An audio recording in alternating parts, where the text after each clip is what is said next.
الحمد لله رب العالمين الرحمن الرحيم مالك يوم الدين وأشهد أن لا إله إلا الله وأشهد أن سيدنا ومولانا محمدا عبده ورسوله أرسله إلى الناس كافة بشيرا ونذيرا أما بعد فإن خير الحديث كتاب الله وخير الهدي هدي محمد صلى الله عليه وسلم وشر الأمور محدثاتها وكل محدثة بدعة وكل بدعة ضلالة وكل ضلالة في النار فأعوذ بالله السميع العليم من الشيطان الرجيم من همزه ونفخه ونفثه بسم الله الرحمن الرحيم نون والقلم وما يسطرون ما أنت بنعمة ربك بكاهن ولا مجنون وإنك لعلى خلق عظيم فسنبصر ويبصرون بأيكم المفتون سبحانك لا علم لنا إلا ما علمتنا إنك أنت العليم الحكيم رب اشرح لي صدري ويسر لي أمري واحلل عقدة من لساني يفقه قولي واحلل عقدة من لساني يفقه قولي ساتھیوں، نبی کریم حضرت محمد مصطفیٰ صلی اللہ علیہ وسلم اللہ تبارک و تعالیٰ نے اس دنیا میں آپ کو خوبیوں کا پیکر بنا کر بھیجا تھا۔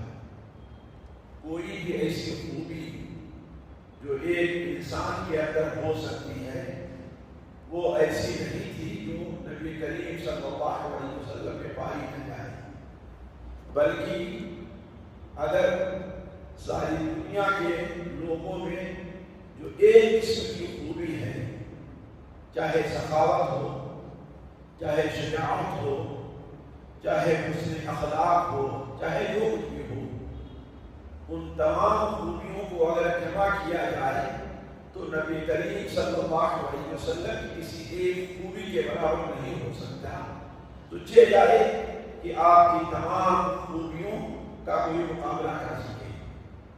آپ صلی اللہ علیہ وسلم کو اللہ تبارک و تعالیٰ نے جن اچھے اخلاق اور اچھے اعمال پر پیدا فرمایا تھا اس کی مثال دنیا کی تاریخ میں انفرادی طور پر تو مل سکتی ہے، لیکن تمام خوبیاں اجتماعی طور پر کسی کے اندر ہوں یہ نہیں پائی جاتی۔ انہی تمام خوبیوں میں سے ایک خوبی نبی کریم صلی اللہ علیہ وسلم کو یہ حاصل تھی کہ اللہ تبارک و تعالیٰ نے آپ کو بہترین اچھے اخلاق کا مالک قرار دیا ہے۔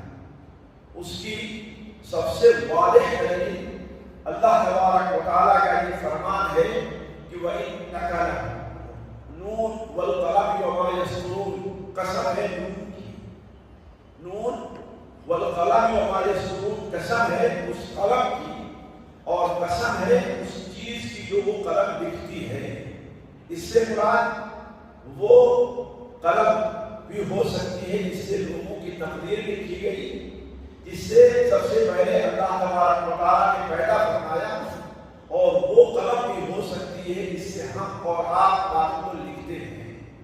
تو قلم کی قسم ہے، اور ہر اس چیز کی قسم ہے جو قلم لکھ رہی ہے۔ کس بات پر قسم کھائی جا رہی ہے کہ آپ کے اوپر اللہ تعالیٰ کا فضل ہے کہ آپ پاگل اور مجنون نہیں ہیں، وَإِنَّكَ لَعَلَىٰ خُلُقٍ عَظِيمٍ، اور اس بات پر قسم کھائی جا رہی کہ اللہ تعالیٰ نے آپ کو بہترین اخلاق پر پیدا فرمایا ہے۔ سورہ آل عمران میں اللہ تعالیٰ فرماتا ہے فَبِمَا رَحْمَةٍ مِّنَ اللَّهِ لِنتَ لَهُمْ، اللہ کا آپ کے اوپر ایک بہت بڑا فضل ہے اور کرم ہے کہ آپ لوگوں کے لیے نرم ہیں، لوگوں کے اوپر سخت نہیں، ان کے ساتھ رفق کا اور نرمی کا معاملہ کرتے ہیں۔ وَلَوْ كُنتَ فَظًّا، اور اگر آپ بدخلق ہوتے غلیظ القلب، آپ سخت دل ہوتے فَانفَضُّوا مِنْ حَوْلِكَ، لوگ آپ کے ارد گرد آپ کا ساتھ چھوڑ کر کے بھاگ جاتے ہیں۔ نبی کریم صلی اللہ علیہ وسلم کی حسن اخلاق کی دلیل میں آپ کے سامنے تین چیزیں پیش کرتا ہوں۔ پہلی چیز تو یہ ہے کہ دیکھیے انسان کے سب سے قریب اس کی بیوی ہوا کرتی ہے. اگر کسی کی بیوی اسے کامل مان لے تو یہ اس کی سب سے واضح دلیل ہوتی ہے. اسی لیے یورپ کے علماء نے اس بات ذکر کی ہے کہ محمد صلی اللہ علیہ وسلم کی حقانیت کی سب سے بڑی دلیل یہ ہے کہ آپ کی ایک نہیں دو نہیں ایک ساتھ 9 بیویاں آپ کی رہی ہیں. اس کے باوجود کسی بھی بیوی سے کہیں بھی یہ فرق نہیں ہے کہ کسی بیوی نے آپ کی برائی بیان کی ہو. جبکہ کسی کی ایک سے زائد بیویاں ہوا کرتی ہیں تو آپس میں ایک دوسرے کے اوپر الزام ضرور رہا کرتا ہے کہ آپ اس کے ساتھ یہ کرتے ہیں, تمہارے ساتھ یہ معاملہ نہیں کرتے, ہماری یہ حق تلفی کرتے ہیں. لیکن نبی کریم صلی اللہ علیہ وسلم کے بارے میں کسی بھی نے آپ کے حسن خلق سے متعلق کوئی بات نہیں کی. یہ اس بات کی دلیل ہے کہ آپ اللہ تبارک و تعالیٰ کے نبی ہیں. تو آپ صلی اللہ علیہ وسلم کے حسن خلق ہونے کی دلیل یہ ہے کہ آپ ازواج مطہرات نے آپ کے حسن خلق کی تعریف کی ہے. چنانچہ حضرت عائشہ رضی اللہ تعالیٰ عنہا جن کی حدیث سنن ترمذی وغیرہ میں ہے, جب ان سے ایک صحابی شاید ابو عبداللہ الجدلی ہیں, ایک تابعی نے جب پوچھا کہ کیف کان رسول اللہ صلی اللہ علیہ وسلم, اللہ کے رسول صلی اللہ علیہ وسلم کیسے رہتے تھے, آپ کے اخلاق اور عادات کیا تھے, تو آپ نے فرمایا لم یکن فاحشا ولا متفحشا. نبی کریم صلی اللہ علیہ وسلم نہ فحش پکنے والے تھے, نہ غلط بات اور گندی بات اور بری بات شہوت وغیرہ کی بات اپنے زبان سے نکالنے والے تھے, نہ گالی دیتے تھے. ولا صخابہ بالاسواق, اور نہ ہی بازار میں شور شرابہ کرنے والے تھے. ولا یجزئ السیئۃ بالسیئۃ, اور برائی کا بدلہ آپ برائی سے نہیں دیتے تھے, لیکن آپ برائی کا بدلہ اچھائی سے دیا کرتے تھے. حضرت انس بن مالک رضی اللہ تعالیٰ عنہ جنہوں نے نبی کریم صلی اللہ علیہ وسلم کی 10 سال تک خدمت کی ہے, وہ بیان کرتے ہیں کان رسول اللہ صلی اللہ علیہ وسلم احسن الناس خلقا, نبی کریم صلی اللہ علیہ وسلم تمام لوگوں میں سب سے اچھے اخلاق کے حامل تھے. بلکہ بیان کرتے ہیں آپ کے حسن اخلاق کے بعد مظاہر کہ آپ ہمارے گھر تشریف لایا کرتے تھے, ہمارے یہاں طریقہ فرماتے تھے. بسا اوقات آپ ہمارے گھر آتے تو نماز کا وقت ہو جاتا. اس سے وہ نماز مراد ہے جو نفل نماز ہے, فرض نماز نہیں. فرض نماز آپ ہمیشہ مسجد میں پڑھا کرتے تھے. جب آپ کی نماز کا وقت ہو جاتا تو آپ کے لیے ادنا سی ایک چڑھائی بچھا دی جاتی, آپ اسی پر نماز پڑھتے. اور بسا اوقات میں ایک یتیم بچہ میرے بغل میں اور میری والدہ ہمارے پیچھے کھڑے ہو کر نبی صلی اللہ علیہ وسلم کی قیادت میں نماز پڑھتی. تو کہنے کا مطلب یہ ہے کہ نبی کریم صلی اللہ علیہ وسلم کے حسن اخلاق کی سب سے واضح دلیل یہ ہے کہ آپ کے قریب ترین رہنے والے لوگوں میں سے کسی نے آپ کی کبھی مذمت نہیں کی, بلکہ آپ صلی اللہ علیہ وسلم کے حسن اخلاق کی سب سے واضح دلیل یہ ہے کہ آپ کے دشمن جن کے ساتھ آپ کی لڑائی ہے, جو آپ کو قتل کرنا چاہتے تھے, انہوں نے بھی آپ کے اخلاق سے متعلق کبھی گفتگو نہیں کی. صحیح بخاری میں حضرت عبداللہ بن عباس رضی اللہ تعالیٰ عنہما کی روایت ہے کہ جب نبی کریم صلی اللہ علیہ وسلم کا خط ہے ہرقل روم کے پاس پہنچا اور جب اس نے آپ صلی اللہ علیہ وسلم کے خط کو پڑھا تو اس نے کہا لوگوں سے کیا اس شہر میں کوئی اس علاقے کا کوئی آدمی موجود ہے, دیکھو کوئی قافلہ تجارت کے لیے آیا ہوا نہیں ہے. لوگوں نے تلاش کرنے کے بعد بتایا کہ مکہ سے ایک تجارتی قافلہ آیا ہے. تو اس نے کہا کہ اس قافلے کے لوگوں کو میرے پاس بلاؤ, میں اس شخص کے بارے میں ان سے متعلق کچھ گفتگو کروں, کچھ سوال کروں. تو ابو سفیان جن کی نبی کریم صلی اللہ علیہ وسلم کے ساتھ لڑائی تھی, قریش کے ساتھ آپ کی لڑائی تھی, اور قریش کے سردار ابو سفیان تھے. ابو سفیان کو ہرقل نے اپنے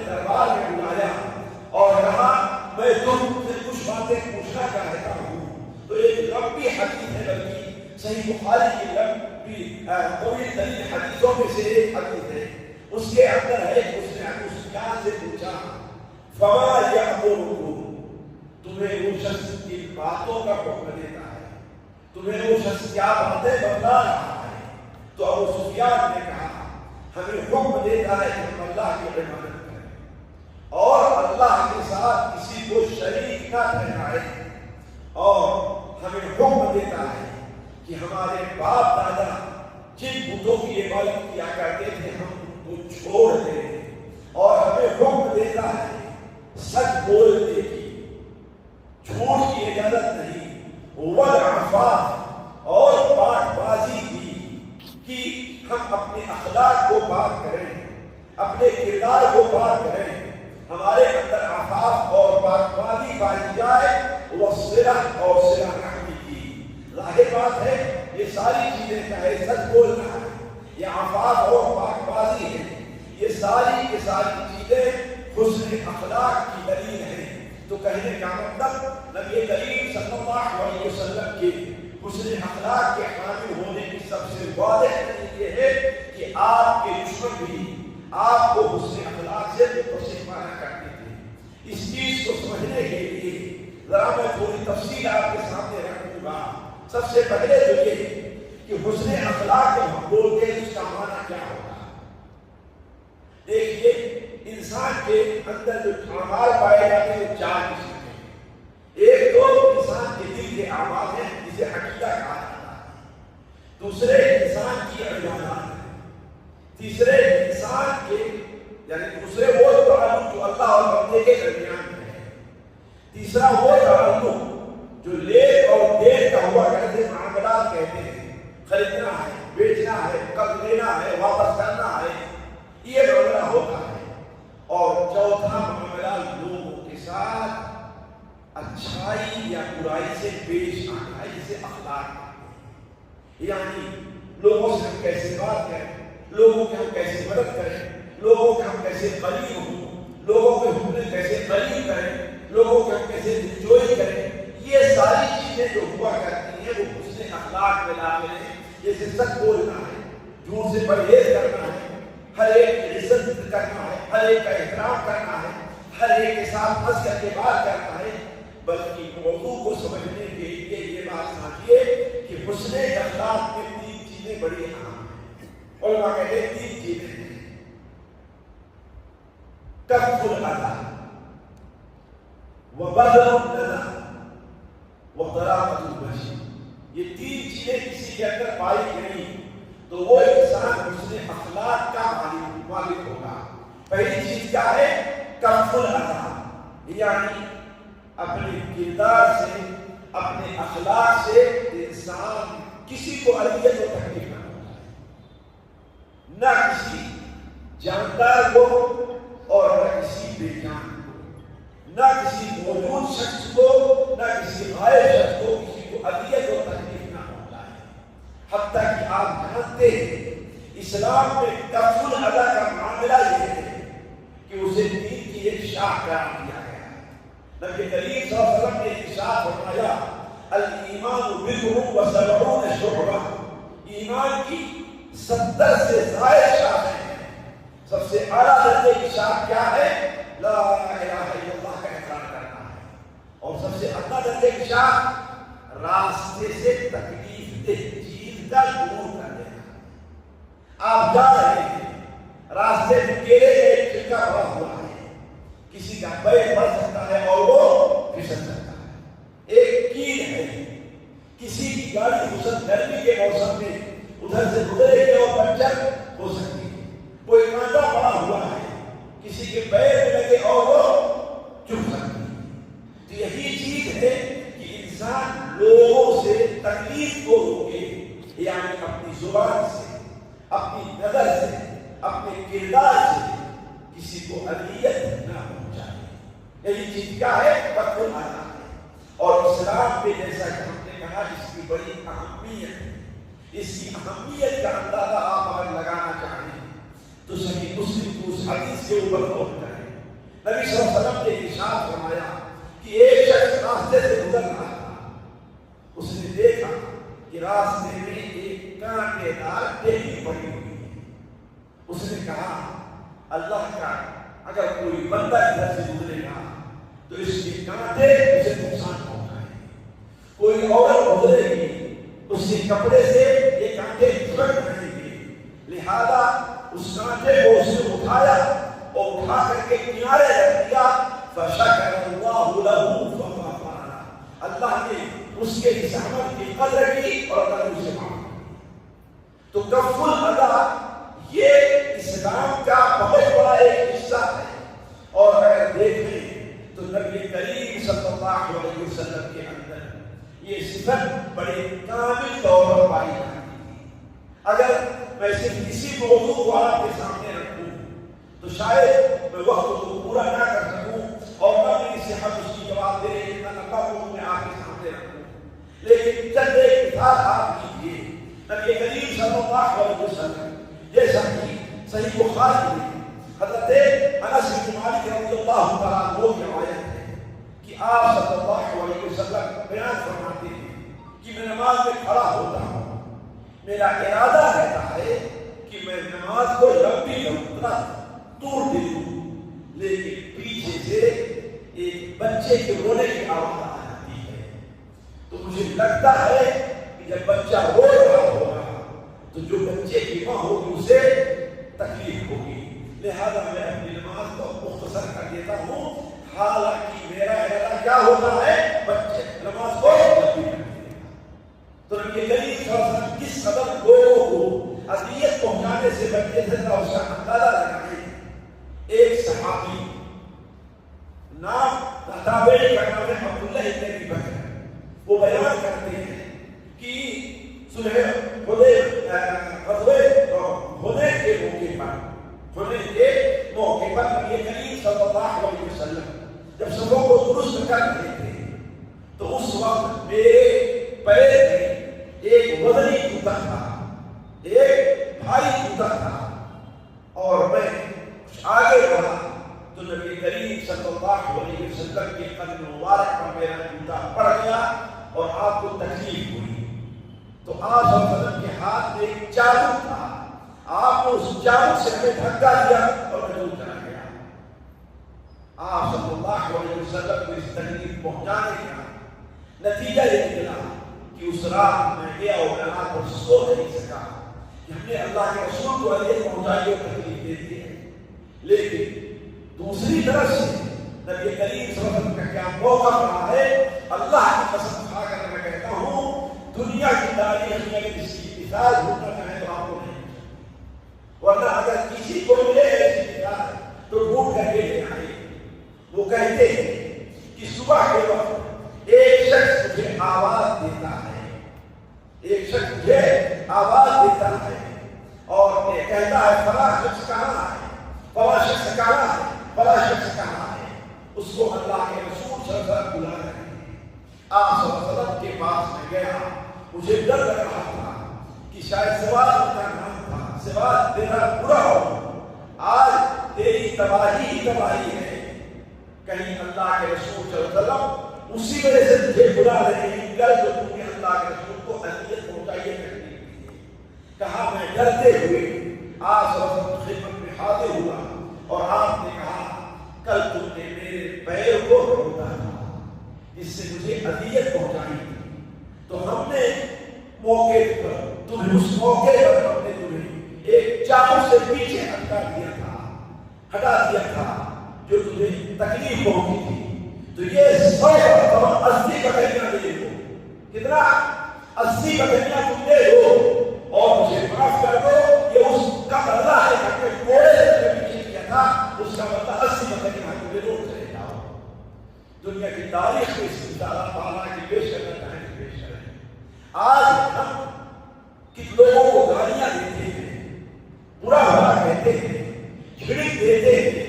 ہمیں کوئی ایک گالی دیتا ہے تو ہم اسے 2 گالیاں دیتے ہیں, ہمیں کوئی گالی دیتا ہے تو ہم اسے دھکا دیتے ہیں, ہمیں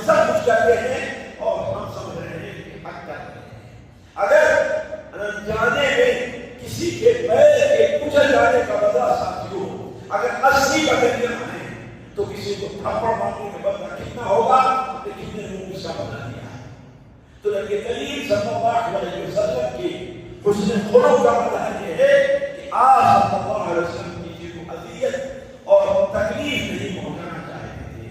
ساتھیوں، یہ اذیت اور تکلیف کا معاملہ تو یہ ہے کہ یہ آپ صلی اللہ علیہ وسلم انسان کو نہیں بلکہ نبی کریم صلی اللہ علیہ وسلم کو حسن خلق کا مرحلہ یہ تھا کہ آپ صلی اللہ علیہ وسلم کسی حیوان کو بھی آپ اذیت پہنچانا آپ نہیں چاہتے تھے اور آپ صلی اللہ علیہ وسلم نے ایک شخص کو دیکھا کہ وہ بکری کو لٹائے ہوئے ہیں اور لٹا کر کے پٹک کر کے اور چھری کو تیز کر رہا ہے۔ آپ نے کہا تم نے چھری کو پہلے تیز کیوں نہیں کر دیا؟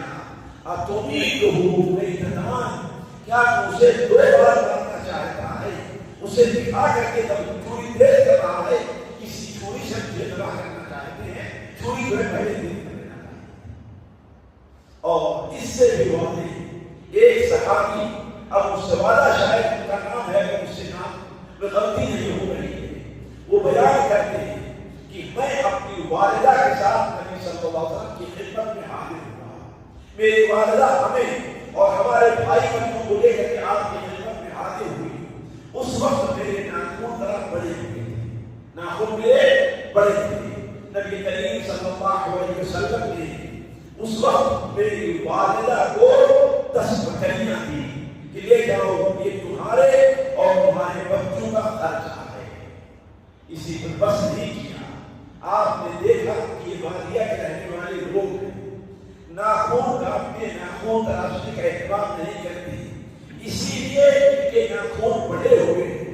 آپ نے فرمایا مولی اولاد کی ان یخلقوا اظافرهم، اپنے بچوں سے کہتے ہیں اپنے ناخن کو تلاش میں، ناخن کے بڑے ہوئے ہیں، اس سے ان بکریوں کے تن کو نقصان پہنچائے نہ کریں۔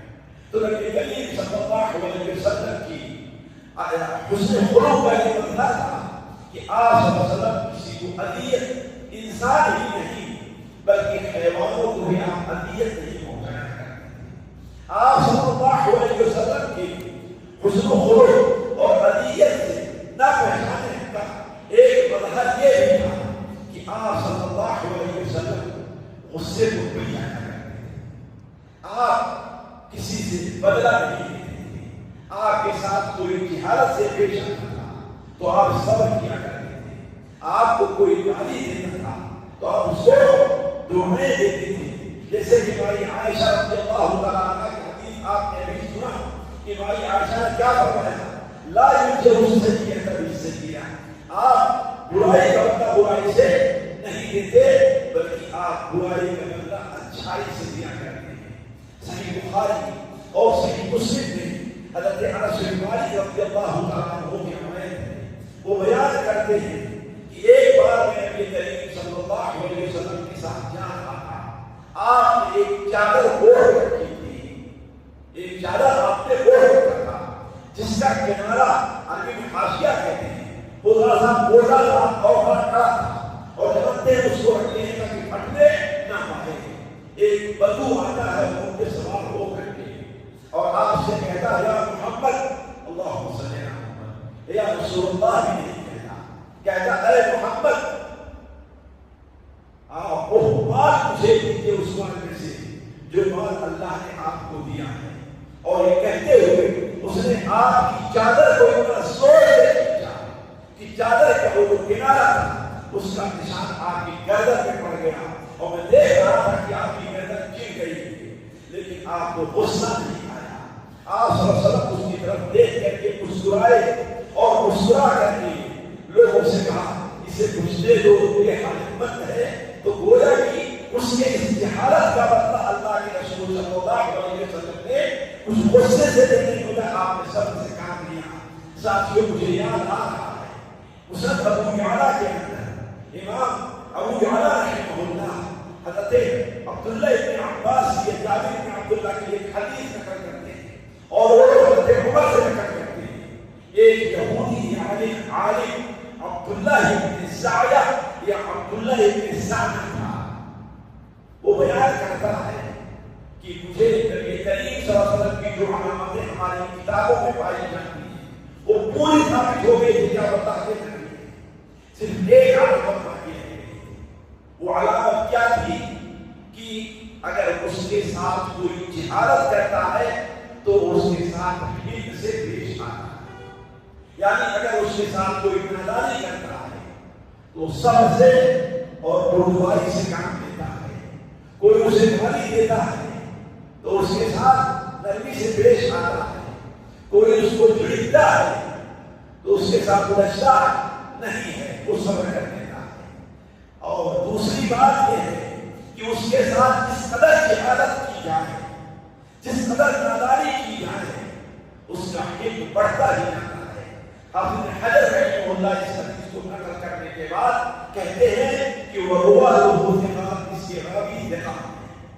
تو عبداللہ ابن سایہ کہتے ہیں کہ دو علامتیں ایسی تھیں جو میرے سامنے واضح نہیں ہوئی. پہلی علامت یہ کہ جہالت کا بدلہ وہ حلم سے لیتا ہے. کوئی نادانی کرتا ہے تو اس کا بدلہ وہ نادانی سے نہیں لیتا. جیسے کہ ہم یہ کہتے ہیں کہ ہوشیار رہو، ہم بھی جواب پتہ سے دیتے ہیں. نہیں، اگر ہمیں کوئی ایک گالی دیتا ہے ہماری ماں کی تو ہم اس کی ماں بہن دونوں کی گالیاں دیتے ہیں. کوئی ہمیں گالی دیتا ہے تو اگر ہم گالی نہیں دینا چاہتے تو اس کو تھپڑ مارتے ہیں اور ہم اسے اپنا حق اور اپنی بہادری سمجھتے ہیں، جبکہ یہ حق نہیں ہے، یہ ناحق ہے اور یہ حق تلفی ہے. زیادہ سے زیادہ اسلام اگر آپ کو اجازت دیتا ہے تو کیا وجزاء سیئۃ سیئۃ بمثلھا، ایک برائی کا بدلہ ایک ہی برائی. اگر کوئی آپ کو گدھا کر دے تو آپ کو یہ اختیار نہیں ہے کہ آپ اسے سور کریں، آپ اسے گدھا اور کتا کریں، آپ کو یہ اختیار نہیں ہے. آپ چاہیں آپ اسے گدھا کریں کوئی. لیکن نبی کریم صلی اللہ علیہ وسلم کا حسن خلق کیا رہا ہے کہ کوئی آپ کو برا کرے، مجنون کہے تو آپ اس کو پاگل اور کیا آپ اس کو پاگل کہیں نہیں، اس کی عزت کے ساتھ پیش آیا کریں. تو عبداللہ ابن سایہ نے کہا کہ اس کے ساتھ جو کوئی جہالت کرے گا تو وہاں پر حلم اور بردباری سے کام لے گی، اور جس قدر جہالت میں بڑھتا جائے گا اسی قدر وہ حلم ان کا زیادہ ہوتا جائے گا. تو کہا کہ ہم نے چاہا کہ میں ان کا یہ امتحان دوں کہ کس طریقے سے وہ حلم اور حلم میں اضافے سے کام لیتے ہیں. کہا اتفاق یہ ہوا کہ ایک بار میں ایسے وقت میں پہنچا کہ کیا دیکھتا ہوں کہ ایک بدو آیا آپ کے پاس اور کہا اے محمد صلی اللہ علیہ وسلم، اے اللہ کے رسول، میری قوم کے لوگ مسلمان ہوئے اور میں نے کہا تھا اے قوم کے لوگوں محمد صلی اللہ علیہ وسلم پر ایمان لے آؤ، اس لیے کہ وہ ایسا بدلہ دیتے ہیں کہ انہیں فقر اور محتاجی کا ڈر نہیں ہوتا. لیکن مشکل یہ آئی ہے کہ ہمارے یہاں قحط کا زمانہ ہے، سوکھا پڑا ہوا ہے، لوگ پریشان ہیں. مجھے ڈر ہے کہ اگر ان کی مدد نہیں کی گئی تو کہیں وہ اپنے دین سے پھر نہ جائیں. آپ صلی اللہ علیہ وسلم نے لوگوں سے کہا کہ ان کے لیے کچھ کھجور کا انتظام کرو. تو عبداللہ ابن سایہ آگے بڑھتے ہیں اور کہتے ہیں میں آپ کو اتنے کھجور اگر آپ مجھے موسم میں دیں گے تو میں آپ کو 40 درہم کا ایک اونچا سونا دے دوں گا، آپ کو بھیج دیں. آپ صلی اللہ علیہ وسلم نے کہا کہ فلاں نہیں محض کھجور دینا ہے لیکن کسی جگہ کے جو متعین نہیں ہے. اس نے اپنے انتظار وقت سے نکالا اور وہ سونا دے دیا اور آپ نے کہا جلدی سے لے کر کے جاؤ اور کا انتظام کرو. آپ صلی اللہ علیہ وسلم نے 1 مہینے یا 2 مہینے جتنے کی مہلت دی تھی. عبداللہ ابن سایہ کہتے ہیں کہ مہلت کا موقع پورا ہونے سے 2 دن پہلے گیا اور کہا کہ اے محمد مجھے آپ میرا حق دیجیے. آپ نے کہا ابھی تو 2 دن باقی ہے، ابھی تو بارش نہیں آئی. کہا نہیں بنو مختلف کے لوگوں تم ایسے ہی ہو، مجھے معلوم ہے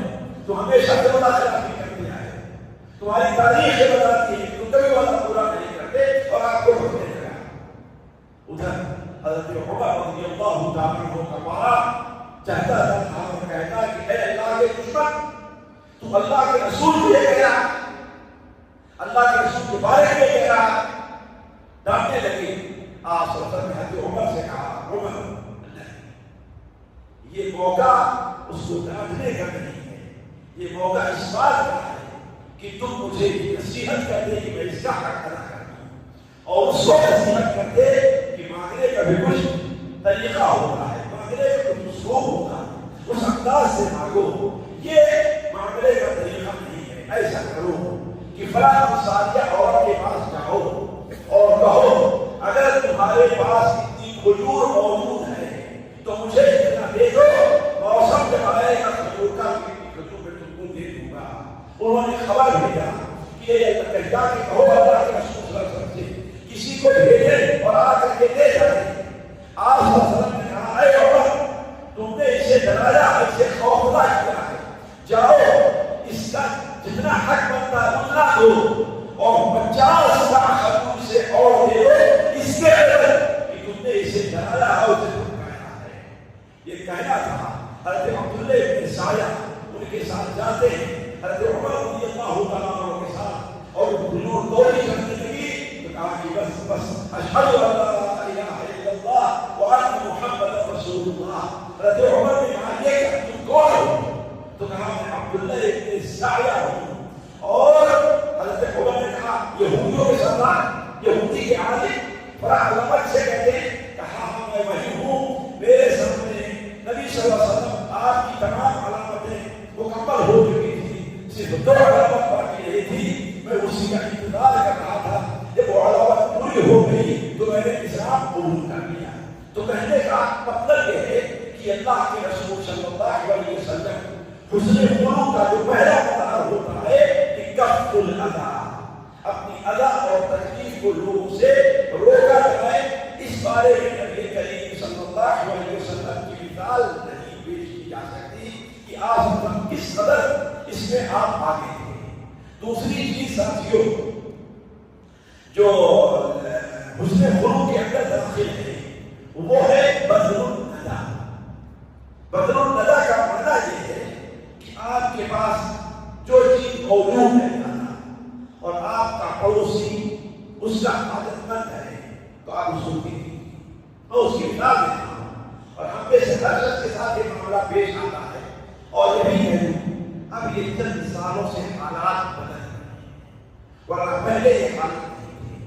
آپ مثال پر ٹرین پر سفر کر رہے ہیں، بس پر سفر کر رہے ہیں، ظاہر بات آپ کے بغل بھی کوئی بیٹھا ہوگا، آپ کے دائیں بھی کوئی بیٹھا، آپ کے بائیں بھی کوئی بیٹھا ہوگا، تو آپ اگر ایک کپ چائے لیتے ہیں تو اخلاقاً بغل والے سے بھی پوچھتے ہیں نا کہ یہ چائے ہے، اسے کہتے اگر کوئی نہ کہے اکیلے پیتا رہے تو کیا کہیں گے؟ اور بس خود نوش کیا ہوگا۔ آپ کھانا کھانے بیٹھتے ہیں تو کیا کرتے ہیں؟ دوسرے کو بھی تو حسن اخلاق کی یہ چیز داخل ہے کہ بندے کے پاس جو کچھ موجود ہے اپنی عادت کی وجہ ضرورت سے زیادہ ہو اسے لوگوں پر خرچ کریں۔ آپ کا پڑوسی جو ہے آپ کے پاس جو مال ہے اس کا زیادہ کرنا ہے، آپ کے لیے یہ جائز نہیں ہے کہ آپ کے پڑوسی کا بچہ بیماری سے تڑپ رہا ہے اور آپ کے پاس استطاعت ہے اسے ہاسپٹل پہنچا دے اور ہاسپٹل پہنچائیں اس کو۔ آپ کے پاس پیسہ ہے اس کا علاج کروائیں اور آپ علاج نہ کروائیں، اسلام اس کی اجازت نہیں دیتا ہے۔ اسلام کا یہ حق پڑوسی کا یہ حق دیتا ہے کہ اگر آپ کے پاس ضرورت سے زیادہ کھانا ہے تو اس کو دیں۔ اسی لیے جو اللہ کے رسول صلی اللہ علیہ وسلم نے ارشاد فرمایا، جس علاقے میں کوئی انسان بھوکا رہ جائے اور اس کے پڑوسی اس کے کھانے کا انتظام نہ کریں تو قیامت کے دن اللہ تعالیٰ اس سے متعلق ان سے سوال کرے گا۔ تو کہنے کا مطلب ہے کہ اللہ کے رسول صلی اللہ علیہ وسلم لوگوں پر خرچ کرنے کے دوسرے الفاظ میں آپ سخاوت دے دیجیے۔ سخاوت میں نبی صلی اللہ علیہ وسلم کی مثال دنیا میں پیش نہیں کی جا سکتی۔ آپ آج حاتم طائی کی لوگ مثال دیتے ہیں کہ بہت بڑا سخی تھا، لیکن حاتم طائی نبی کریم صلی اللہ علیہ وسلم کی سخاوت کے سامنے اس کی سخاوت آپ صلی اللہ علیہ وسلم کی سخاوت کا عالم یہ تھا کہ گھر میں اگر کوئی چیز موجود ہے، آپ صلی اللہ علیہ وسلم کی تعلیم یہ تھی کہ کسی محتاج کو خالی ہاتھ واپس نہیں جانے دینا ہے۔ امام بخاری رحمہ اللہ ایسی کئی حدیثیں نقل کرتے ہیں، اپنی کتاب کو مفرد میں نقل کرتے ہیں۔ مائی عائشہ بیان فرماتی ہے کہ میں گھر میں موجود تھی، ایک عورت آتی ہے جس کے ساتھ دو بچیاں تھیں اور ایک بیٹی۔ وہ آئی کچھ مانگنے کے لیے، تو میرے گھر میں 3 کھجور کے دانے موجود تھے۔ کتنے؟ 3 کھجور کے دانے۔ ہم نے اسے اٹھا کر کے تینوں دے دیے۔ پہلا دانا اس نے اپنی ایک بیٹی کو دیا، دوسرا دانا دوسری بیٹی کو دیا۔ بیٹیوں نے جلدی سے اپنا حصہ کھا لیا، اور جب ماں اپنے حصے کا دانا کھانے چاہی تو بیٹیوں نے اس کو سوال کیا، تو ماں نے اس دانے کو 2 حصے میں تقسیم کر کے آدھا ان کو دے دیا اور اپنے بھوکے رہ گئی۔ ماں عائشہ کہتی ہے کہ اس کے اوپر بڑا تعجب ہوا۔ جب نبی صلی اللہ علیہ وسلم تشریف لے آئے تو آپ سے نے اس بات کا ذکر کیا، تو آپ نے فرمایا اللہ تبارک و تعالیٰ کی شخص کو ان بیٹیوں سے آزما دے، یعنی اس کی کفالت میں یہ بیٹیاں دے دے اور وہ اپنی بیٹیوں کی صحیح کفالت کر لیں، تو اللہ تعالیٰ کی بیٹیوں کی کفالت اور خدمت کے عوض اللہ تعالیٰ اسے جنت میں داخل کرے گا۔ تو کہنے کا مطلب یہ ہے کہ آپ صلی اللہ علیہ وسلم کے گھر سے کوئی شخص خالی ہاتھ واپس نہیں جاتا تھا، خود نہ کھاتے تھے پر اوروں کو کھلا دیتے تھے۔ ایسے ثابت محمد کے گھرانے والے بھائی عائشہ رضی اللہ تعالیٰ عنہا، امام کثیر رحمہ اللہ کی کتاب تفسیر کثیر میں نقل کرتے ہیں کہ مائی عائشہ ایک بار اپنے گھر میں موجود تھی، سامنے ایک انگور کا دانہ پڑا ہوا تھا، کوئی اور چیز کھانے کو نہیں تھی۔ اس انگور کے دانے کو کھانا چاہیے تو ایک فقیر کے دروازے پر سے آواز دی۔ مائی عائشہ رضی اللہ تعالیٰ عنہا نے اس دانے کو اپنی خادمہ سے کہا لے جا کر کے اسے دے دو اور اپنے لیے کچھ بھی نہیں کھا۔ تو کہنے کا مطلب کہ اللہ کے رسول صلی اللہ علیہ وسلم کی تعلیم یہ تھی کہ آپ کے خاندان، آپ کے گھر والے خود نہ کھا دوسروں کو خرچ کیا کرتے تھے۔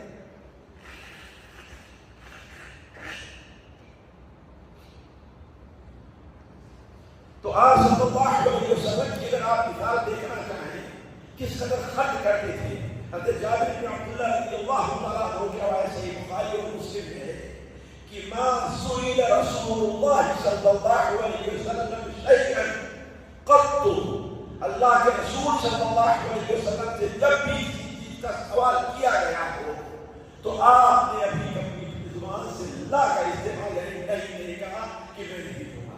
اسی لیے کسی شاعر نے کہا ہے ما قال لا قط الا في تشهده لولا التشهد كانت لاؤه نعم۔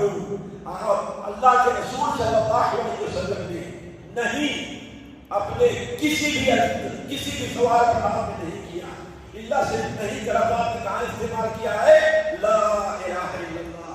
اگر لا الہ الا اللہ کہنا ہوتا تو شاید آپ کی زبان سے کہیں نہیں کا لفظ نہ نکلتا۔ تو آپ صلی اللہ علیہ وسلم سے جب بھی کوئی چیز مانگی جاتی تھی آپ صلی اللہ علیہ وسلم اسے دے دیا کرتے تھے۔ اور میں جانتا ہوں کہ اس چیز کے بہت سے حادثات اور واقعات آپ لوگوں کو سننے میں آئے ہوں گے۔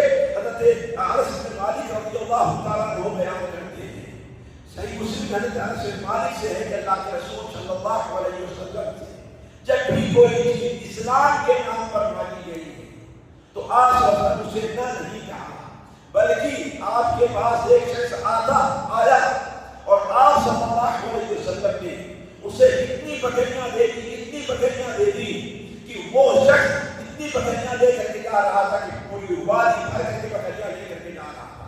وہ اپنی قوم کے پاس جاتا ہے اور لوگوں سے کہتا ہے اے لوگوں تم کیا کر رہے ہو، کس بات کی تاخیر کر رہے ہو؟ اللہ کی قسم میں ایسے شخص کے پاس سے آ رہا ہوں جو اس قدر سخاوت کرتا ہے، اتنا خرچ کرتا ہے، اتنا دیتا ہے کہ ایسا لگتا ہے کہ اسے اپنے محتاج ہونے کا کوئی ڈر ہی نہیں ہے، لہذا اسلام قبول کر لو۔ صحیح بخاری میں ایک مثال دیتا ہوں آپ کو، اس کی صحیح بخاری میں حضرت سعد رضی اللہ تعالیٰ عنہ کی روایت ہے کہ ایک بار ایک عورت نے نبی کریم صلی اللہ علیہ وسلم کے وسلم کے لیے اپنے ہاتھ سے اپنے دست مبارک سے ایک چادر دھوئی اور چادر کو بن کر کے آپ بلا کر کے پہننے کے لیے دے دیا اور آپ اس کے ضرورت مند بھی تھے اس لیے کہ آپ پہننے کی کوئی اجازت نہیں، آپ اسے پہن کر کے نکلے۔ لوگوں نے دیکھا بہت اچھی لگی، لوگ اسے کہتے کہ کیا اتنی اچھی چادر ہے، کس نے بنا ہے، کس نے آپ کو دیا ہے؟ آپ صلی اللہ علیہ وسلم کی یہ حالت دیکھ کر کے ان میں سے ایک صحابی نے کہا اے اللہ کے رسول مجھے یہ دے دیجیے، مجھے یہ دے دیجیے۔ اسی وقت آپ صلی اللہ علیہ وسلم اندر تشریف لے گئے اور اسے بدل کر کے وہی جو پرانی چادر پہلے پہنے ہوئے تھے وہی پہن کر کے آئے اور اس شخص کو یہ دے دیا۔ لوگ اس کو ملامت کرنے لگے تمہیں عجیب آدمی ہو، تمہارا حال کیا ہے، کیا کیا تم نے؟ تم جانتے ہو کہ نبی صلی اللہ علیہ وسلم کبھی کسی کی بات کو رد نہیں کرتے، تم یہ کیا کرتے، تم نے یہ کیا کیا؟ وہ شخص کہتا ہے اللہ کے قسم ہم نے اس چادر کو دنیا میں پہننے کے لیے نہیں لیا ہے، لیکن کیونکہ اس چادر سے نبی صلی اللہ علیہ وسلم کا دست مبارک لگ گیا ہے اور میں اس چادر کو اپنی کفن کے لیے رکھنا چاہتا ہوں، اس لیے ہم نے نبی صلی اللہ علیہ وسلم سے اس کا سوال کیا ہے۔ تو کہنے کا مطلب یہ ہے ساتھیوں، اگر اس قسم کے حادثات اور واقعات ہوتی ہیں میں آپ کے سامنے بیان کرنے لگوں تو شاید آپ کو بھی اچھا لگے لیکن موضوع شاید پورا نہ ہو سکے، اس لیے میں آگے بڑھتا ہوں۔ تو کہنے کا مطلب یہ ہے کہ اللہ کے رسول صلی اللہ علیہ وسلم حسن خلق میں آپ صلی اللہ علیہ وسلم دینے میں سب سے آگے تھے۔ آپ کا مقابلہ دنیا کی کوئی تاریخ میں کوئی انسان نہیں کر سکتا ہے۔ آپ کو محتاجی کا ڈر نہیں رہا کرتا تھا اور یہی آپ صحابہ کو تعلیم دیتے تھے۔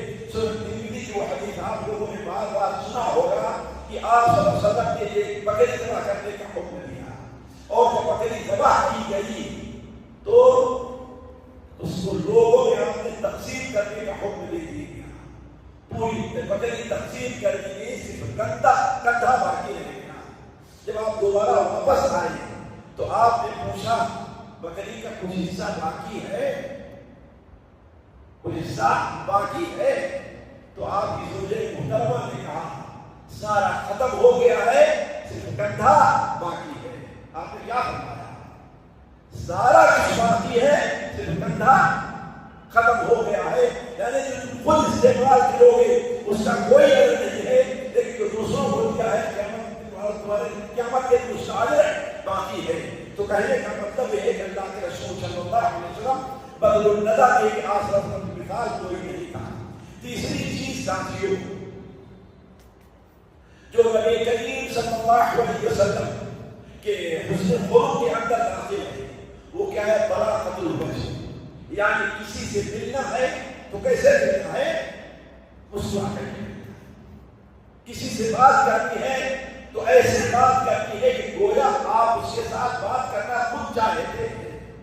کسی کے ساتھ گفتگو کرنی ہے تو ایسی گفتگو کہ گویا وہ آپ کے وہ یہ سمجھے کہ اس کا آنا آپ کے نزدیک بڑا محبوب ہے۔ آپ جس سے بھی ملیں چہرہ آپ کا ہنستا ہوا ہو تو آپ کے اندر یہ صفت مکمل پائی جاتی تھی۔ چنانچہ حضرت انس بن مالک رضی اللہ تعالیٰ عنہ کی روایت ہے کہ ہم نے اللہ کے رسول سے زیادہ مسکرانے والا کسی اور کو نہیں دیکھا، حالانکہ نبی صلی اللہ علیہ وسلم نے جتنے غم اٹھائے تھے، آپ کو جتنی فکریں رہی تھی، ہم اور آپ ہیں، ہمیں آپ کو اپنی بیماری کا غم رہتا ہے، اپنے بچوں کی فکر رہا کرتی ہے، لیکن نبی کریم صلی اللہ علیہ وسلم کو مدینہ منورہ کے تمام بیواؤں اور تمام یتیموں، وہ جو صحابی آپ کے ساتھ شہید ہو چکے ہیں، وہ جو صحابی آپ کے ساتھ نام آ گئے ہیں، ان صحابہ کے بچوں اور بیویوں کی خدمت بھی آپ صلی اللہ علیہ وسلم کے دل میں رہتی تھی۔ اسی لیے ہماری عائشہ فرماتی ہے کہ جب نبی کریم صلی اللہ علیہ وسلم بوڑھے ہو گئے تو آپ کی زیادہ تر نماز بیٹھ کر ہوا کرتی تھی۔ کیوں؟ بعدما حطمهم الناس، جبکہ لوگوں نے آپ کو توڑ کر کے رکھ دیا تھا، لوگوں کی غم نہیں، لوگوں کی فکر نہیں۔ اسی لیے ساتھیوں میں ہمیشہ کہتا ہوں یہ شعر پیر نے شاید اپنے بارے میں کہا ہے، لیکن دنیا میں اگر کسی شخص کے اوپر یہ شعر بھی ہو سکتا ہے تو صرف ایک اور ایک وقت ہے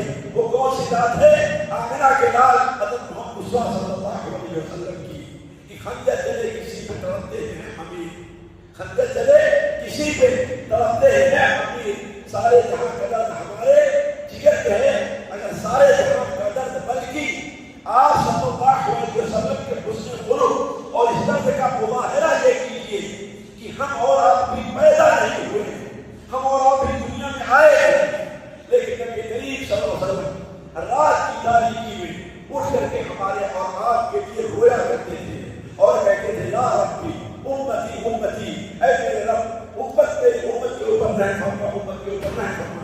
یاد آ گئی مجھے وہ حدیث جسے امام ابن حبان رحمہ اللہ صحیح ابن حبان میں نقل کرتے ہیں کہ ہماری عائشہ رضی اللہ تعالیٰ عنہا کے پاس عبید بن عمیر اور اس کے دو تین تابعی آتے ہیں اور انہوں نے سوال کیا کہ مجھے یہ بتائیے کہ نبی صلی اللہ علیہ وسلم کی زندگی میں سب سے عجیب چیز، سب سے بڑا عجوبہ آپ نے کیا دیکھا ہے مسلم زندگی میں؟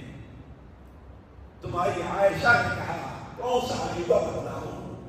آپ کی ساری زندگی ہی عجوبہ تھی، ساری زندگی ہی آپ کی عجیب و غریب تھی۔ کہا اگر تم نے پوچھا ہے تو سب سے عجیب چیز جو ہے ہمارے نظر میں ہے وہ یہ کہ ایک بار اللہ کے رسول صلی اللہ علیہ وسلم میرے پاس عشاء کے بعد آئے اور آپ صلی اللہ علیہ وسلم لیٹ گئے میرے پاس اور کچھ دیر لیٹے رہے، کروٹیں بدلتے رہے۔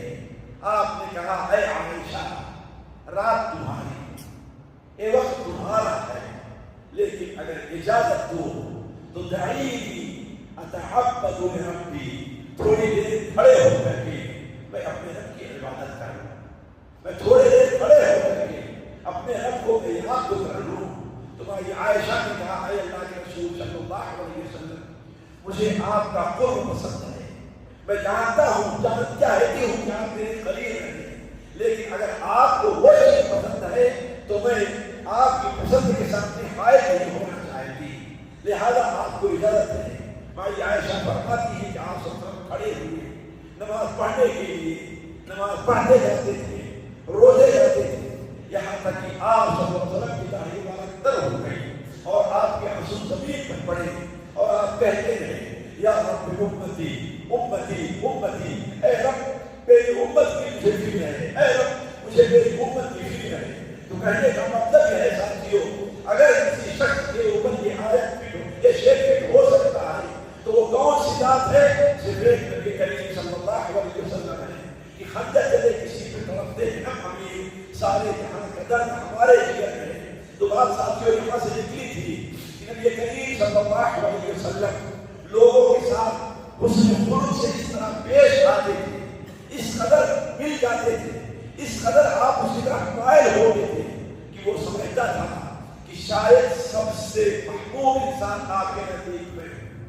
حضرت عمرو بن عاص رضی اللہ تعالیٰ عنہ اپنا ایک مشاہدہ پیش کرتے ہیں۔ امام ترمذی رحمہ اللہ اسے ترمذی میں نقل شمائل ترمذی میں نقل کرتے ہیں اور شاید کہ حدیث صحیح بخاری والا بھی اللہ عالم، لیکن شمائل ترمذی مجھے یاد ہے، وہ بیان کرتے ہیں کہ نبی کریم صلی اللہ علیہ وسلم پورے سے پورے انسان کے ساتھ اس طریقے سے محبت سے اور اس کی طرف متوجہ ہو کر کے پیش آتے تھے گویا وہ سمجھتا تھا کہ اللہ کے رسول کے نزدیک سب سے محبوب ہے انسان، سب سے محبوب کون ہے؟ میں ہوں، حالانکہ وہ برا انسان ہوا کرتا تھا۔ کہا ایک دن میں نے دیکھا کہ آپ میرے ساتھ بڑی محبت سے پیش آتے ہیں، بڑی محبت سے قریب آ رہے ہیں، تو سمجھا کہ شاید میں نیک ہوں، اچھا ہوں، اس لیے میرے ساتھ اس طرح پیش آ رہے ہیں۔ تو ہم نے سوال کر لیا اے اللہ کے رسول انا خیر ام ابو بکر، میں افضل ہوں، بہتر ہوں یا کہ ابو بکر؟ آپ نے کہا ابو بکر۔ ہم نے پھر سوال کیا اے اللہ کے رسول صلی اللہ علیہ وسلم آپ ہم سے اتنی محبت سے بات کرتے ہیں، انا خیر ام عمر، میں بہتر ہوں یا کہ عمر؟ آپ نے فرمایا عمر۔ پھر آپ نے سوال کیا اے اللہ کے رسول میں بہتر ہوں کہ عثمان؟ آپ نے فرمایا عثمان۔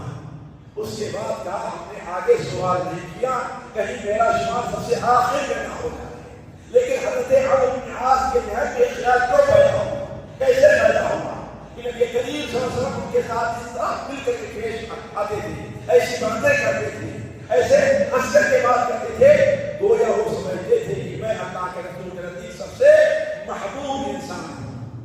آپ صلی اللہ علیہ وسلم کی اس حسن خلق کا اگر مظاہرہ چاہیے تو صحیح مسلم میں حضرت انس بن مالک کی اس روایت پر توجہ دیں.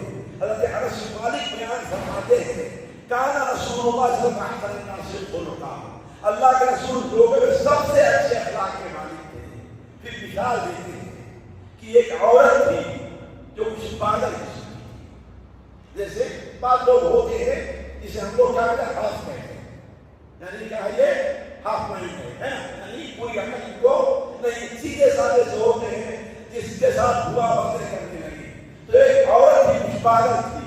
تو ایک بار آپ ہمارے ساتھ جا رہے تھے تو اس نے کہا اللہ کے رسول، آپ نے کہا جی، کہا مجھے آپ سے پوچھنا ہے. آپ کو راستے میں روک دیا، حالانکہ آپ اس قدر مشغول تھے. میں سننے کا کتنی ذمہ داریاں تھی آپ کے اوپر. حکومت آپ کو چلانا ہے، نماز آپ کو پڑھانا ہے، تعلیم اس کو دینا ہے، آپ کو دینا ہے، لوگوں کو فیصلے اس کو کرنا ہے، آپ کو کرنا ہے. ساتھ گھر ہیں آپ کے، ان کا انتظام کس کو کرنا ہے؟ اللہ کے رسول صلی اللہ علیہ وسلم. اتنا مشہور کوئی ہوگا دنیا میں؟ کوئی ہو سکتا ہے؟ کوئی نہیں ہے. اس کے باوجود آپ نے اس نیم آدھی عقل والی عورت سے کیا کہا؟ یا تم سنا، یہ اعتراف کی نام بھی نہیں کیا اس نے، یا تم اے اللہ کی نام بھی نہیں کیا.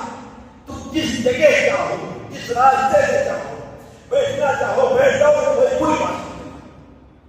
حضرت انس بن مالک کہتے ہیں اس پاگل نے اللہ کے رسول کا ہاتھ پکڑا اور راستے کنارے لے گئی اور دیر تک اپنی باتیں سناتی رہی اور آپ ایسے غور سے سنتے رہے گویا آپ کی کوئی مختلف بھی ہو. تو آپ صلی اللہ علیہ وسلم لوگوں سے حسن اخلاق سے پیش آتے تھے. ساتھیوں، عام حالات میں حسن اخلاق سے پیش آنا، ہنس کر پیش آنا، یہ تو کوئی بھی کر سکتا ہے.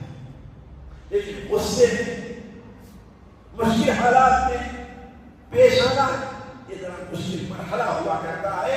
اس سلسلے مسلم احمد کی ایک حدیث میں آپ کے سامنے رکھتا ہوں اور اس کے بعد میں اپنی بات بند کرتا ہوں. حضرت عائشہ رضی اللہ تعالیٰ عنہا کی روایت ہے کہ ایک بار اللہ کے رسول صلی اللہ علیہ وسلم سفر میں جا رہے تھے اور آپ صلی اللہ علیہ وسلم بسا اوقات سفر میں جب نکلتے تھے تو اپنی ایک عورت کو لے کر کے، ایک بیوی کو لے کر کے نکلتے تھے. اور جب ایک بیوی کو لے کر کے نکلنا ہوتا تو آپ قرآن کا نام نہیں کرتے، کس کا نام نکل رہا ہے اس کو لے کر کے جایا. لیکن بعض اسفار ایسے ہیں کہ آپ صلی اللہ علیہ وسلم اپنی ایک سے زائد بیویوں اور کئی بیویوں کو لے کر کے نکلا کرتے ہیں. تو ایک سفر میں آپ جا رہے تھے کہ آپ کے ساتھ آپ کی ازواج مطہرات، آپ نے محسوس کیا کہ قافلہ بڑا سست چل رہا ہے، جیسے رفتار ہونی چاہیے قافلے کے چل نہیں رہا ہے. آپ نے پوچھا مجھے کیا ہے، کیوں قافلہ چل نہیں رہا ہے؟ تو بتایا گیا کہ حضرت صفیہ کا جو اونٹ ہے اس اونٹ کے اوپر بوجھ زیادہ ہے اور اونٹ ذرا کمزور قسم کا ہے اور صحیح طور پر چل نہیں پا رہا ہے، اس لیے قافلے کو چلنے میں دقت ہو گئی. تو آپ نے اس کا ایک حل نکالا. حل یہ نکالا کہ آپ نے کہا ایسا کرو، عائشہ کے پاس جو اونٹ ہے وہ اونٹ بڑا تندرست ہے اور عائشہ کے پاس جو سامان ہے وہ سامان تھوڑا سا ہے. تو ایسا کرو، عائشہ کا سامان صفیہ کے اونٹ پر رکھ دو تاکہ ہلکا سامان کمزور اونٹ پر رہے اور صفیہ کا سامان عائشہ کے اونٹ پر رکھ دو تاکہ وہ طاقتور ہے اور لے کر کے چلے. بات معقول تھی ہے؟ جی معقول تھی نا. اور یہ بھی سوچیے جو اونٹ صفیہ کا ہے وہ بھی اللہ کے رسول کا اور جو عائشہ کا ہے وہ بھی اللہ کے. آپ یہ نہیں لیکن جانتے ہیں جو سوائے اور سوگت جو عورتیں ہوتی ہیں آپس میں جو خلش ہوتی ہے وہ لے ڈوبتی ہے، وہ لے ڈوبتی ہے. مائی عائشہ کہتی ہے مجھے بڑا غصہ ہے اور چڑ پیدا ہوئی. کہا یہ کیسے ہو سکتا ہے، یہ میرے سامنے ایسا بھی کہ میرا اونٹ کسی اور کو دے دیا جائے، میرا سامان میرے اوپر ہے، کسی اور کا نہیں ہے. آپ صلی اللہ علیہ وسلم آئے اور کہا عائشہ یہ بات کیا کہہ رہی ہو، یہ کیا کہہ رہی ہو؟ کہا اے اللہ کے رسول غصے میں آ گئی اور کہا آپ سمجھتے ہیں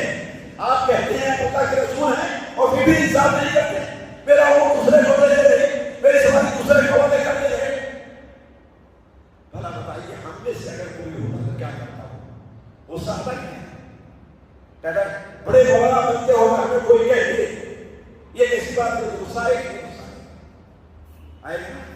آپ بڑے عقل مند بنتے ہو، کہہ دو آپ حق دے دیں اور یہ کر رہے ہیں، لیکن اللہ کے رسول صلی اللہ علیہ وسلم غصے میں آپ اس والے لگے۔ حضرت عائشہ نے کتنی بڑی بات کہی، کہا کہ آپ یہ سمجھتے ہیں، آپ دعویٰ کرتے ہیں کہ اللہ کے رسول ہیں اور آپ ہمارے ساتھ یہ انصافی کر رہے ہیں۔ آپ نے کہا کہ ام عبداللہ، آپ نے کیا کہا؟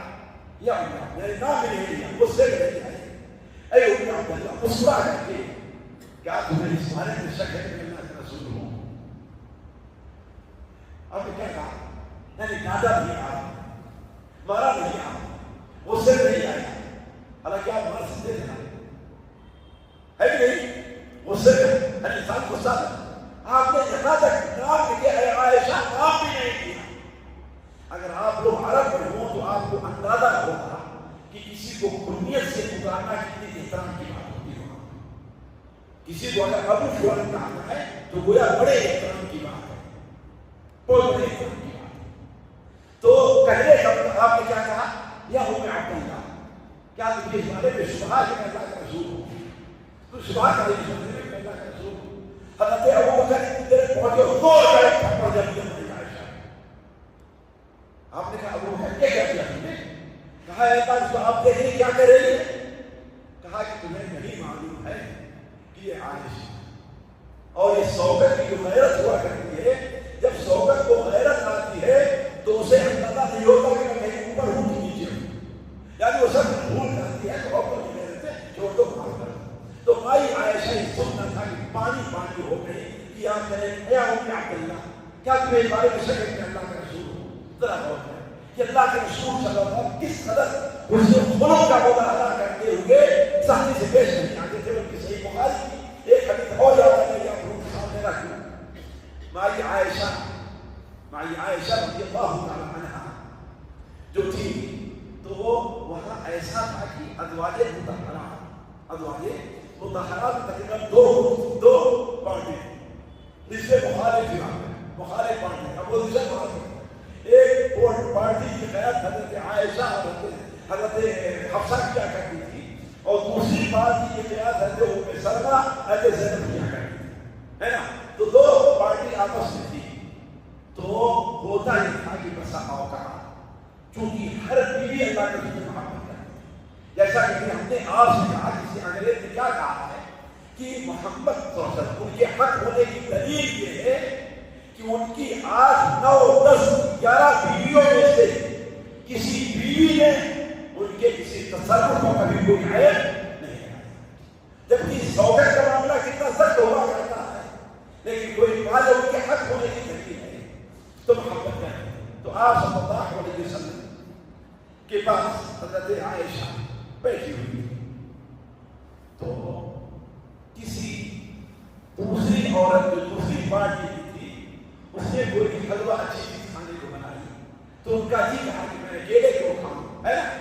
اللہ کے رسول نے تھوڑا سا بھیج تو بھیج دی تو اپنی خادمہ کو لے کر کے، اب خادمہ پہنچی حضرت عائشہ کو غصہ کر گیا، پارا بالکل اوپر ہو گیا اور اٹھی آؤ دیکھنا زور اس برتن میں کھانا تھا، زور سے اس کو پٹک مارا اور برتن گرا اور ٹوٹ گیا۔ نبی کریم صلی اللہ علیہ وسلم اپنی جگہ سے اٹھے، مارا نہیں، ڈانٹا نہیں، برا بھلا نہیں کہا، طلاق نہیں دی، گھر سے نکال نہیں دیا آپ صلی اللہ علیہ وسلم، جبکہ اللہ تبارک و تعالیٰ نے آپ کو جو مقام دیا تھا، اللہ نے کیا کہا؟ تُرْجِي مَن تَشَاءُ وَتُؤْوِي إِلَيْكَ مَن تَشَاءُ يَا أَيُّهَا النَّبِيُّ إِنَّا أَحْلَلْنَا لَكَ أَزْوَاجَكَ اللَّاتِي آتَيْتَ أُجُورَهُنَّ وَمَا مَلَكَتْ يَمِينُكَ، یعنی اللہ کے رسولوں کے اختیار کہ آپ دنیا کی اس عورت سے شادی کرنا چاہتے ہیں، شادی اللہ نے آپ کو اختیار دیا، اس کے باوجود اپنے حسن خلق کا مظاہرہ نہیں کیا، آپ اپنی جگہ سے اٹھے اور کہا غارت تمہاری ماں کو غیرت آ گئی، تمہاری ماں کو غیرت آ گئی، تمہاری ماں کو غیرت آ گئی، اور اپنے دست مبارک سے اٹھا، اس کھانے کو جمع کیا جو تھا، جو اس نے صاف کھانا تھا اس کو صاف برتن میں رکھا، اس ٹوٹے ہوئے رشتے کو کنارے کر دیا اور گھر سے لا کر کے اسی کے مطابق دوسرا برتن تھا وہ دیا اور خادمہ کو دے کر کے واپس کیا، اس لیے کہ خادمہ اگر خالی ہاتھ جاتی اور ٹوٹا برتن لے گئے تو کیا صورتحال ہوتی ہے، انہیں دوسری جل کے چھڑ گئی ہو۔ تو آپ صلی اللہ علیہ وسلم نے نہ ڈاٹا نہ مارا، اس کو خلق کا مظاہرہ کرنے سے اس معاملے کو رفع دفع کیا۔ تو کہنے کا مطلب یہ ہے ساتھیوں کہ نبی کریم صلی اللہ علیہ وسلم کا حسن خلق ایک ایسی چیز ہے جو ایک لمبی مجلس چاہتا ہے۔ اللہ تعالیٰ سے دعا ہے کہ اللہ تعالیٰ ہمیں اور آپ کو نبی صلی اللہ علیہ وسلم کے حسن خلق کو اپنانے، اس حسن خلق کے مطابق عمل کرنے کے اللہ تعالیٰ ہمیں آپ کو توفیق عطا فرمائے، ہمیں نبی صلی اللہ علیہ وسلم کی اقتدا کی، آپ صلی اللہ علیہ وسلم کی پیروی کی توفیق عطا فرمائے۔ آپ صلی اللہ علیہ وسلم نے ہمیں حسن خلق کی بڑی دعوت دی ہے اور اس قدر حسن خلق کے اوپر ابھارا ہے کہ شاید کسی اور چیز کے اوپر ابھار نہ ہو۔ یہی حسن خلق سے متعلق کیا کم ہے ساتھیوں، ذرا غور کریں۔ صرف دو حدیث اشارے کے طور میں آپ کے سامنے رکھتا ہوں کہ آپ دوسروں کو کیا مقام دیا ہے اور دونوں سورج کی حدیث ہے۔ اس میں حمد ہے کہ آپ نے ارشاد فرمایا ان اثقل شيء يوضع في ميزان العبد يوم القيامه الحسن الخلق۔ قیامت کے دن بندے کے نامہ اعمال میں سب سے وزنی چیز اگر کوئی رکھی جائے تو کیا ہے وہ حسن۔ اور وہ حدیث ہے ابو امامہ سے مروی ہے، سنن ترمذی میں اس پر بیان ہوا ہے، سنن ابو داؤد میں انا زعیم ببیت فی اعلی الجنہ، انا زعیم ببیت فی اعلی الجنہ، میں اس شخص کے لیے جنت کے سب سے اونچے حصے میں، اور جنت کا سب سے اونچا حصہ کتنی اونچائی ہے ساتھیوں، آپ اندازہ لگائیں۔ ایک بار آپ صلی اللہ علیہ وسلم نے کہا صبح کے وقت اگر تم افق کے مغرب یا افق کے مشرق پر کسی تارے کو ٹمٹماتے دیکھو تو روشنی پھیلے طرح کتنی دور دکھائی دے گا، کتنی دور دکھائی دے گا۔ کہا جنت کے اندر ادنا درجے کا جنتی جو ہے اعلیٰ درجے کی جنتی کے مقام کو اتنی اونچائی پر نہیں، کتنا اندر ہمارے آپ کے تصور سے باہر کی۔ آپ نے کیا بیان فرمایا، انا زعیم، میں گارنٹی دیتا ہوں، ضمانت دیتا ہوں۔ آپ اگر مارکیٹ میں جائیں اور ایک قلم خریدنا ہے، ایک معمولی سی چیز خریدنی ہے اور اس پر گارنٹیڈ لکھا ہوا یا کسی ایسی کمپنی کا ہو جو گارنٹیڈ ہے تو آپ بند کر لیں گے، ہے کہ نہیں؟ آپ بند کر کے اس کو آپ لے لیں گے، چاہے جائے کہ یہ گارنٹی کون دے رہا جی؟ اللہ کے رسول صلی اللہ علیہ وسلم۔ آپ نے کیا بیان، انا زعیم ببیت فی اعلی الجنہ، جنت کے سب سے اونچے مقام میں ایک گھر کی گارنٹی دے رہا ہوں، کس کو؟ اس شخص کے لیے لمن حسن خلقہ، جو اپنے اخلاق کو اچھے بنانے کی کوشش کرے، جو اپنے اخلاق کو اچھا بنائے۔ تو اللہ کے رسول صلی اللہ علیہ وسلم کے لیے حسن اخلاق ہمارے لیے اسوہ ہیں، نمونہ، انہیں اپنی زندگی میں اپنانے کی ضرورت ہے۔ اللہ تعالیٰ ہم اور آپ کو اس کی توفیق عطا فرمائے۔ سبحانک اللہم و بحمدک، اشہد ان لا الہ الا انت، استغفرک و اتوب الیک۔